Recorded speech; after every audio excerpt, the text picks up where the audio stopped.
సత్యాన్ని తవ్వడం అంటే ఏమిటి? అంటే మీ జీవితంలోకి వస్తున్న అబద్ధాలను ఒక కందకముతో నరికివేయాలి. గంగానది పక్కన నివసించే నా స్నేహితుడు ఒకసారి తన పొలంలోకి నన్ను పిలిచాడు. నేను అక్కడికి వెళ్ళాను. మేము పొలాల గుండా నడుస్తూ ఉన్నప్పుడు మొక్కలకు నీరు పెట్టడానికి కాలువలు ఎలా చేస్తారో చూశాము. సీజన్ వచ్చినప్పుడు వారు ఆ ప్రదేశములో వరిని పండిస్తారు. వరి పంటకు చాలా నీరు అవసరం కాబట్టి వారికి ఈ కాలువలు ఉంటాయి. కానీ ఒక దశలో ఒక చోట నుండి ఈ పొలం అంతటికీ నీరు వెళుతుంది. ఇప్పుడు వరదలు వచ్చినప్పుడు వరదలు పొలాన్ని పాడు చేస్తాయి. కాబట్టి వారు ఏమి చేయాలంటే ఒక కందకాన్ని తవ్వాలి. తద్వారా నీరు పొలంలోకి ప్రవహించదు, వరదలుండవు, నష్టముండదు. కాబట్టి ఎటువంటి ఒక నష్టము లేకుండా కందకాన్ని తవ్వడమంటే అదే. ఇప్పుడు మనం మాట్లాడుతున్న సందర్భంలో సత్యాన్ని తవ్వడమంటే ఏమిటి? అంటే మీ జీవితం నుండి అబద్ధాలను దూరం చేసే సత్యం అనే కందకాన్ని తవ్వండి. నేను మీకు ఒక ఉదాహరణ ఇస్తాను. మనం డేవిడ్ మరియు గొలియత్ కథ విన్నాం కదా. డేవిడ్ ఒక 5 అడుగులు కొంత ఎక్కువ ఉన్న వ్యక్తి. ఎంతో సాధారణంగా ఒక సన్నగా ఉండే యువకుడు ఒకరోజు తన సహోదరుల కోసం వారికి ఆహారం ఇవ్వడానికి యుద్ధరంగానికి వెళతాడు. అక్కడ అతను ఒక దృశ్యాన్ని చూస్తాడు.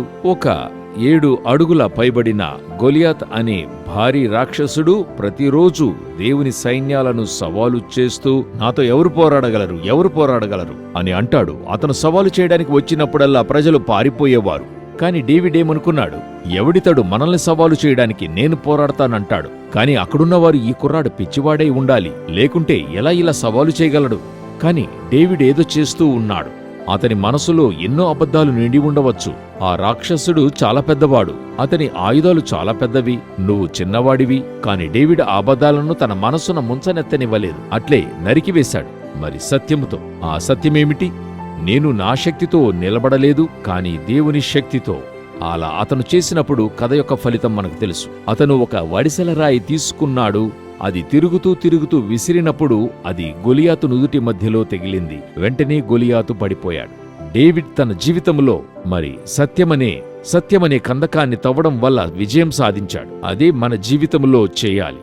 కాబట్టి డేవిడ్ ఈ యుద్ధాన్ని ఎలా గెలిచాడు? అతని మనసులో అబద్ధాలు ప్రవహిస్తున్నప్పటికీ అతను దేవుని వాక్యం యొక్క సత్యాన్ని నమ్మాడు. నా దేవుడున్నాడు, ఆయన బలంతో పోరాడతాను. అతను అలా చేసినప్పుడు విజయం అతనిదయ్యింది.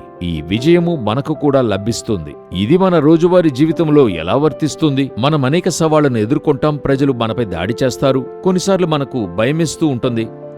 నేను ఎలా పోరాడగలను? ఈ యుద్ధాన్ని ఎలా ఎదుర్కోగలను? అప్పుడు అకస్మాత్తుగా దేవుని వాక్యం చెప్తోంది, యుద్ధము నీది కాదు, యుద్ధము నాది. నేను సత్యాన్ని నమ్మడం ప్రారంభించినప్పుడు, సత్యమనే కందకాన్ని తవ్వి దేవుని వాక్యంపై నిలబడినప్పుడు అక్కడ విజయం వస్తుంది. సో ఇదే దేవుడు మనల్ని అర్థం చేసుకోమంటున్నాడు. ఈరోజు మీ జీవితంలో అబద్ధాల వెంట వెళుతున్నట్లయితే, నిరుత్సాహపరిచే ఆలోచనలు ఉంటే, దేవుడు మిమ్మల్ని దేవుని వాక్యం వద్దకు రమ్మంటున్నాడు. దేవుడేం చెప్తున్నాడో చూడండి. మీరొక నూతన సృష్టి అంటున్నాడు. ప్రతిదీ కొత్తగా చేస్తున్నానంటున్నాడు. మీకంటే మిమ్మల్ని అధికంగా ప్రేమించేవాడు.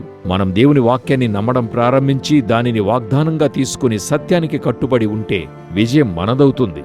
ఏది మీ జీవితం నుండి తొలగించాలనుకుంటున్నారు? ఆ వాక్యాన్ని కనుగొనండి, వర్తింపజేయండి. అది మీకు దీవెనగా ఉంటుంది.